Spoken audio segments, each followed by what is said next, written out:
안녕하세요, 우티쇼트의 우찌입니다. 제가 영상 제작자로 활동을 하면서 영상 제작자 혹은 프리랜서의 장점, 단점에 대해서도 말씀을 드렸고요. 또 얼마 전에는 이런 클라이언트는 피해서 일해라 라는 내용으로 영상을 제작을 했습니다. 오늘은 영상 제작자로 이제 막 입문을 했거나 나도 영상 제작자로 활동을 해볼까 준비를 하시는 분들에게 제가 이때까지 활동을 해오면서 미리 알고 있으면 좋을 팁에 대해서 공유를 해보도록 하겠습니다.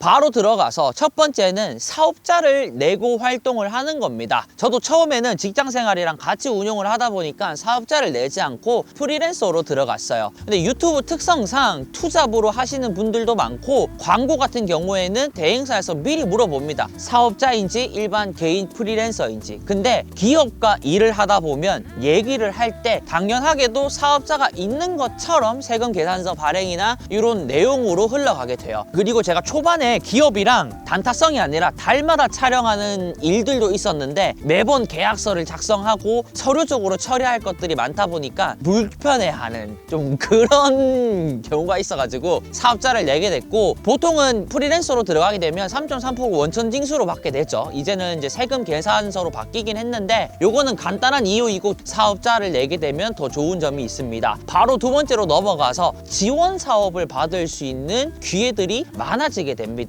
잘 모르겠지만 생각보다 나라에서 지원하는 청년 지원 사업, 스타트업 이런 쪽으로 지원해주는 사업이 꽤나 많습니다. 제가 2022년에만 해도 지원받은 금액이 약 4,000에서 4,500만 원 정도가 됩니다. 물론 다 현금으로 받는 건 아니지만 내가 이런 일을 할 때 직원을 고용했을 때 뭔가 조금 더 도움을 받을 수 있는 일들이 많아져요. 가장 가깝게 할 수 있는 것들이 청년이고 사업자를 낸 지 5년 이내인가 그러면 청년 일자리 지원이라는 지원 사업이 있습니다. 2021년에는 160만 원씩 6개월간 내가 직원을 채용을 했을 때 4대 보험 포함 기준입니다. 그렇게 지원을 해주고요. 2022년에는 월 80만 원씩 1년 동안 지원해줬습니다. 올해는 제가 알기로는 월 60만 원씩 1년 지원을 하고 2년 근무를 잘 하게 되면 추가로 한 480만 원인가 지원이 되는 거다 보니까 나 혼자 하는 것보다는 편집자를 고용을 하거나 PD를 고용하거나 했을 때 금액적인 부담이 조금 덜 수 있는 부분에서 많이 검색을 해보시고 알아보다 보면 오히려 사업자를 내고 지원 사업을 받으면서 더욱더 금전적으로 편하게 활동을 할 수 있을 거라고 생각을 합니다. 다만 이게 서류적으로 필요한 것들이 꽤나 많습니다. 그래서 바쁜 시기 말고 사전에 미리 검색을 열심히 해가지고 한번 알아보시는 것을 추천드리겠습니다. 세 번째는 자신감 있는 금액 제시를 해라 입니다. 제가 얼마 전에 이런 클라이언트는 피하세요 라는 내용이랑 거의 비슷하다고 보면 됩니다. 물론 그 안에서 공감을 하시는 분들도 많았지만 제가 뭐 선동을 한다, 네가 못 보니까 일부러 가격을 올리려고 그러는 거 아니냐 이렇게 불편하게 보시는 분들도 있긴 있는데, 저는 직장 생활할 때보다 거의 8배, 10배 이상의 수익을 잘 벌고 있으니까 그런 거는 걱정하지 않으셔도 되고요. 물론 저가 시장도 형성이 되어 있는 건 맞습니다. 저도 저가인 일을 합니다. 다만 내가 들어가는 시간, 편집 시간, 장비를 어떤 것을 투입을 하느냐, 시간이 얼마나 소요가 되느냐에 따라서 저는 저가를 받을 수도 있고 아니면 제가 생각하는 고가로 움직일 수가 있겠죠. 제가 말씀드리고 싶은 것은 내가 촬영에 필요한 인력을 데리고 오는 것, 장비에 얼마나 투자를 했는가, 필요한 건 얼마나 렌탈을 했는가, 이 편집 난이도가 얼마나 되느냐, 그런 거를 따져서 자신감 있게 금액 제시를 하시고 그 금액보다 더 좋은 퀄리티로 납품을 하게 되면 조금 더 여유로운 영상 제작자 활동을 할 수 있을 거라 생각합니다. 내가 경력이 있던 말든 실력만 있으면 자신감 있게 금액 제시하셔서 영상 제작 활동을 하시면 좋을 것 같습니다.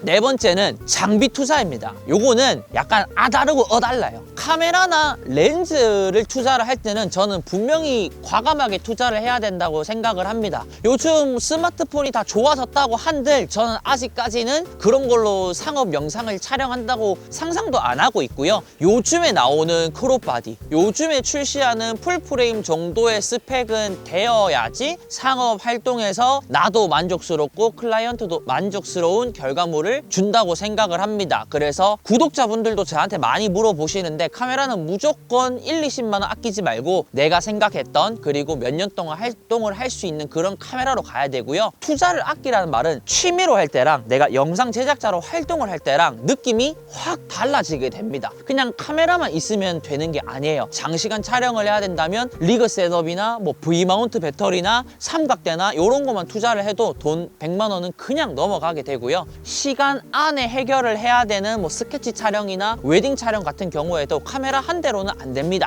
한 개는 줌렌즈, 한 개는 짐벌. 그렇다 보면 또 짐벌에 투자가 되게 되고 또 다른 홍보 영상 같은 경우에는 크레인을 사용할 수도 있고 슬라이더나 각종 다양한 필터까지 생각을 하게 되면 몇백만 원, 많게는 1000만 원 이상의 부가적인 장비가 투자가 됩니다. 근데 저는 그렇게 다 질렀더니 조금 힘들더라고요. 그리고 영상 제작이 한 1월, 2월, 3월까지는 비수기입니다. 그래서 요럴 때 돈을 조금 저축을 해놨더라면 덜 벌리더라도 버틸 수 있는 힘이 있는데 돈 생기자마자 막 이것저것 투자를 하게 되면 나중에 조금 어려운 상황이 올 수도 있으니까 부가적인 장비를 투자를 할 때는 굉장히 보수적으로 생각을 하고요. 한번 쓰일만한 거 말고 1년 동안, 6개월 동안 해보니까 자주 쓰이더라. 그러면 구매를 하시고 나머지는 조금 보수적으로 생각하시기를 추천드리고 싶습니다. 5번째는 투자를 해야 됩니다. 돈을 쓰라는 내용인데 어떤 내용이냐면 만약에 오티쇼트 스튜디오에서 여러분들에게 영상을 맡기려고 해요. 저는 예산을 한 500만 원 정도로 생각을 하고 있습니다. 근데 여러분이 가지고 있는 홈페이지도 없고 영상 제작을 하신 거 좀 보여주세요 했는데 뭐 아무것도 없어요. 근데 제가 여러분들한테 어떻게 500만 원을 주고 영상 제작 활동을 맡길 수 있겠습니까? 클라이언트가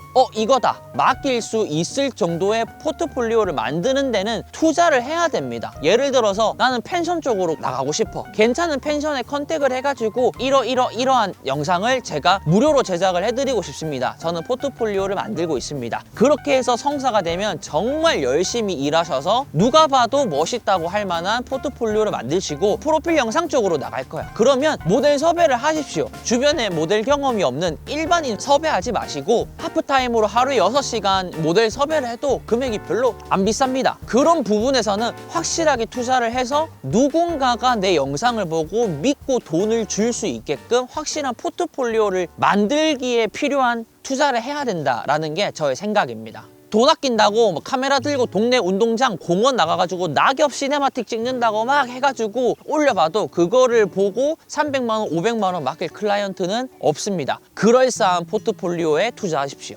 6번째는 거짓말 하지 마십시오. 1인 제작으로 가게 되면 내가 촬영과 편집과 나머지 부분들을 다 하게 되지만 큰 규모 같은 경우에는 촬영 감독, 퍼스트, 세컨, 그리고 조명 감독, 나머지 뭐 그립팀이라든지 데이터 매니저라든지 다양하게 있습니다. 근데 이런 경우를 제가 몇 번 봤습니다. 나는 그 현장에서 스탠드만을 셋업을 했어요. 아니면 배터리 충전만을 했어요. 그 일에 참여를 한 건 맞죠. 그 큰 프로젝트가 마치 내가 일을 한 것처럼 다른 사람들한테 소개를 하는 그런 치사한 짓은 하면 안 됩니다. 제가 말하는 것은 거기서 배터리 충전을 했다고 해서 조명을 옮기는 일을 했다고 해서 창피한 게 아니라 거기에 맞는 일을 했을 뿐이고요. 내가 그 프로젝트에 얼마나 기여를 했는지를 생각을 해보면 그거를 가지고 포포를 쓰실 생각을 하면 안 됩니다. 주변에서 몇 분 정도 봤습니다. 그리고 일거리가 들어오면 자기가 할 능력이 없다 보니까 아는 감독님한테 소개하는 브로커밖에 안 되거든요. 나는 영상 감독, 영상 제작이 꿈인데 그렇게 좀 치사하게 내가 하지 않은 것들을 한 것처럼 표현하는 그런 행동을 하지 마시고 포폴 자신감 있게 만드시고 투자 열심히 해서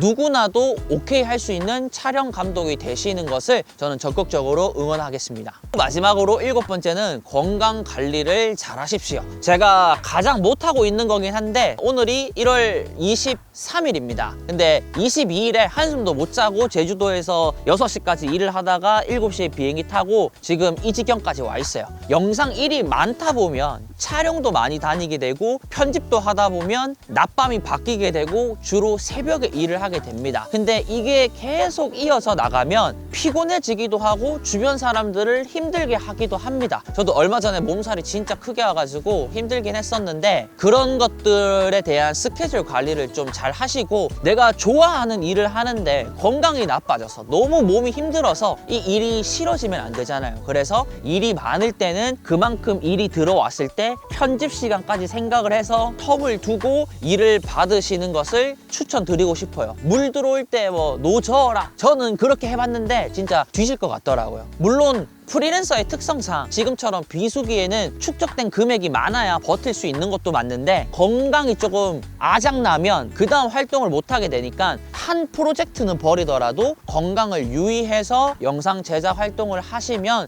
너무나도 좋은 직업이라고 생각을 합니다. 이렇게 해서 제가 몇 년 동안 영상 제작 활동을 하면서 겪어왔던 것들, 내가 만약에 시작을 한다면 미리 알았으면 좋았을 내용들에 대해서 이렇게 준비를 해봤습니다. 지금 준비를 하시는 분들, 막 시작을 하려고 예정이신 분들은 참고할 내용들은 잘 참고해가지고 성공스러운 영상 제작 활동을 하시면 좋겠습니다. 제가 움직이면서 느끼는 부분들이나 힘든 부분들, 좋은 부분들, 알면 좋은 팁들 있으면 이렇게 종종 영상을 찍어서 올릴 테니까요. 기다려주시면 감사하겠습니다. 오늘도 영상 봐주셔서 감사하고요. 하루 마무리 잘 하시고 잘 주무시고 잘 일어나셔서 그날도 행복한 하루 되시기를 우치가 응원하겠습니다.